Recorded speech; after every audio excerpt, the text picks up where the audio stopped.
Pennsylvania Avenue. That's why it's called Penny, the truck eating bridge, because Pennsylvania Avenue.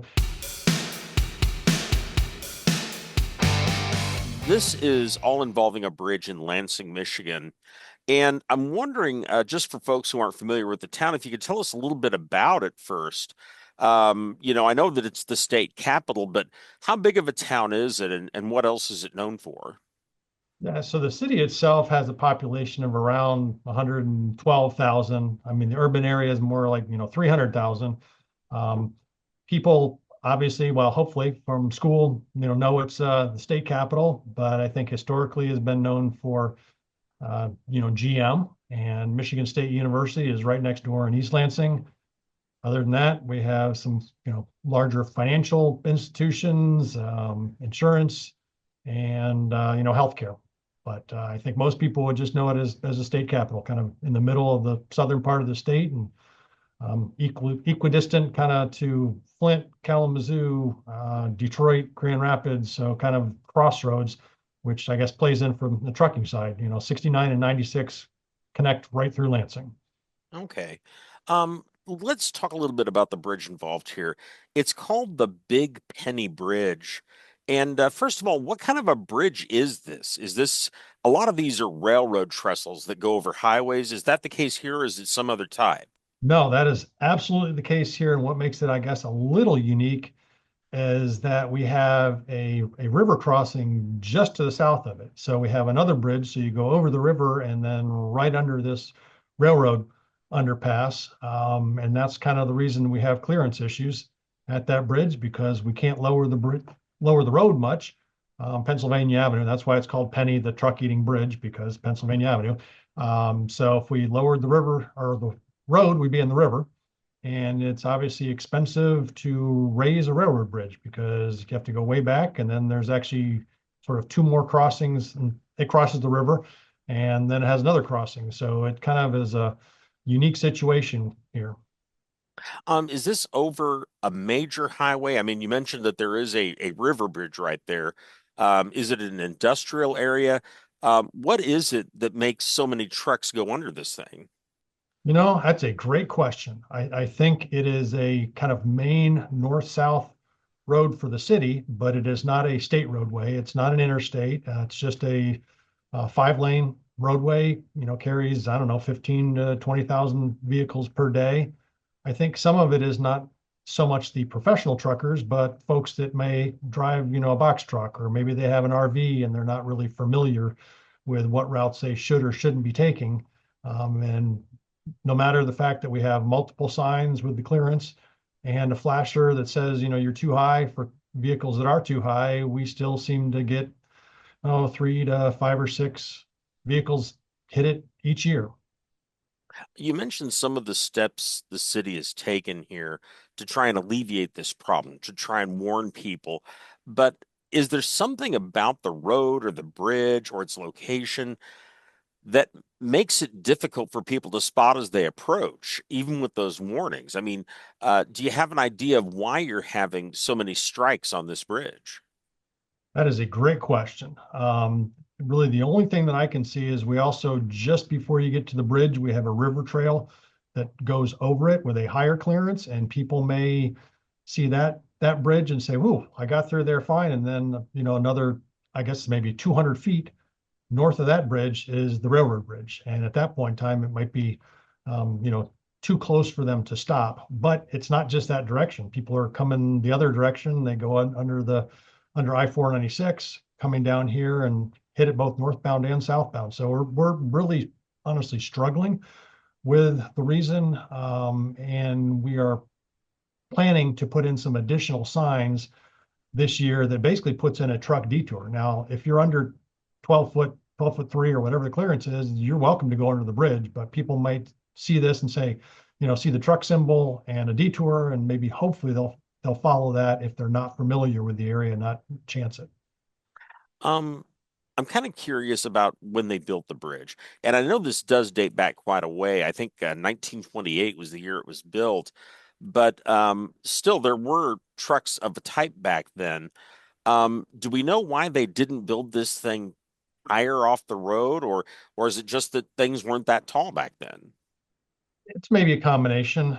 Maybe trucks weren't quite as tall. I don't know the history of, the trucks. It's not like it's an industrial corridor. So there's residential to the south. There's a little bit of industrial to the north, but primarily this area really is residential and just general commercial along the corridor. So we have other corridors that are probably see the, more truck traffic, more larger trucks because they're easier to get through. This road kind of ends sort of maybe a mile and a half to the north. It, tees into another road. And probably prior to I-496 cutting through, it might not have been quite as popular. But now in the city, people may be using this to get to the interstate.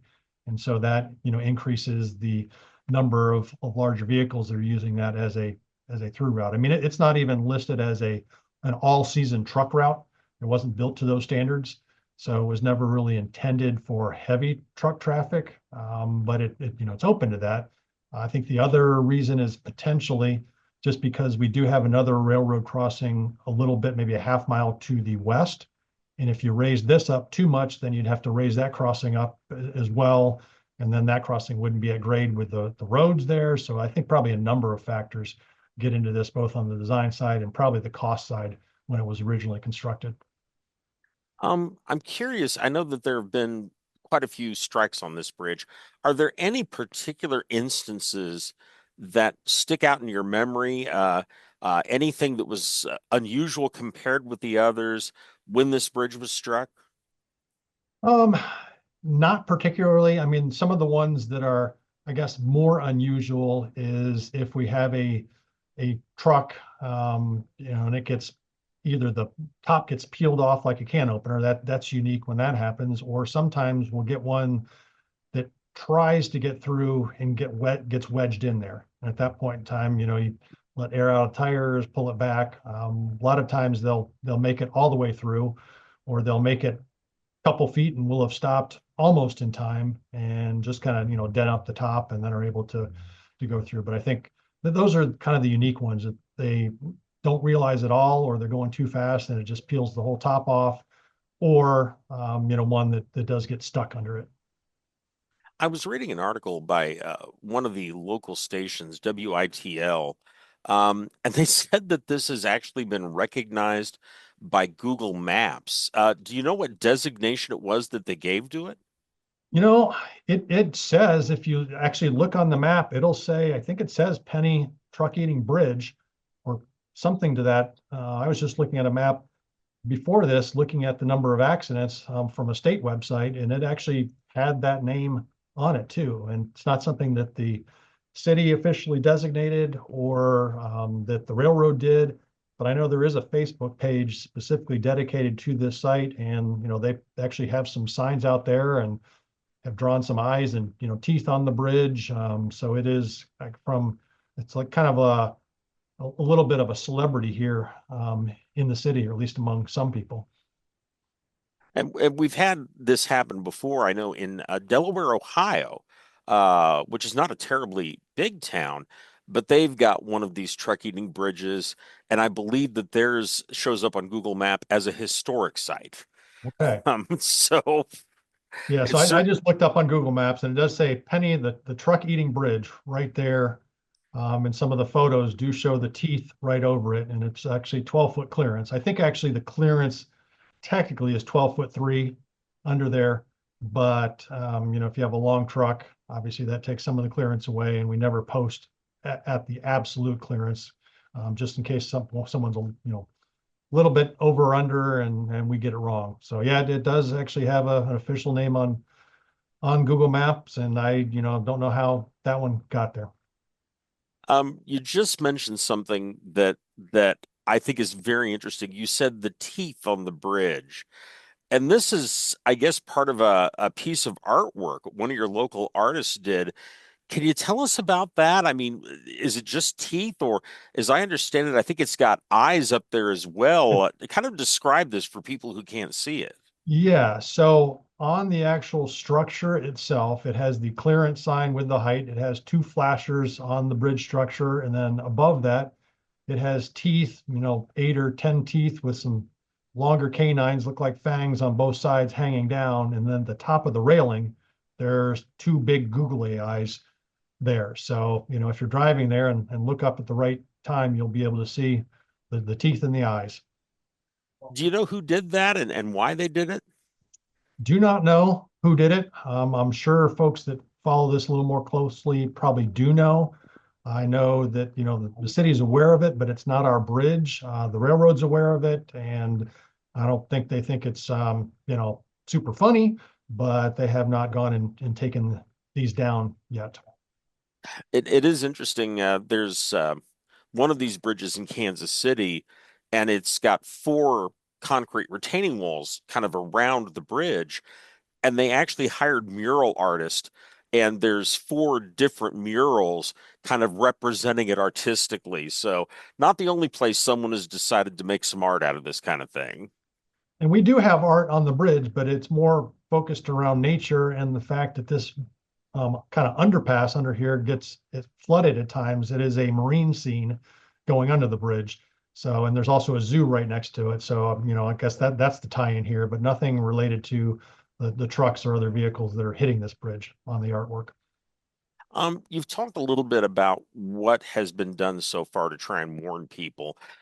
Has the city or the railroad considered any further things, any further actions to try and slow down the number of hits? The only thing additional the city has been looking at recently is changing out our truck too high signs that detect when they have a vehicle that is over height. And they're not static, but they're not as dynamic as maybe they could be. They just flash truck too high, kind of in red. I think they're actually maybe still neon signs that illuminate there. So we've been looking at maybe having that a little flashier so people would know.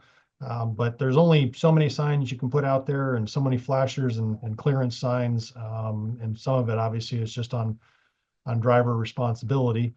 We have looked at, preliminarily what the cost might be to increase the height of this bridge, but you're talking, tens of millions of dollars to do that. And that would be something that the city doesn't have the funding for, the railroad doesn't really have the funding for or see a need for it because structurally, when trucks or other vehicles hit this bridge, it maybe takes a little bit of concrete off, but structurally this thing was built for steam locomotives and coal cars and everything else. So I don't think you're going to be moving the bridge anytime soon.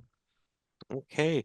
Well, that's about all that I have that I was going to ask you about. Is there anything else or any message you want to get out to people who might travel in the area that might encounter this bridge? I guess just if you're driving a larger vehicle, know what your height is, and then look out for those signs that tell you what the clearance is. I guess the only other maybe fun, anecdotal piece here is there's actually a song now, Penny the Truck Eating Bridge or Big Penny Bridge. I don't remember what it is, but so there's a song that was put out by some artists a little while ago that kind of memorializes this bridge. Okay. We'll see if we can find that. All right. Okay. Andy, thank you so much for your time and for the information. All right. Thank you very much. Pleasure.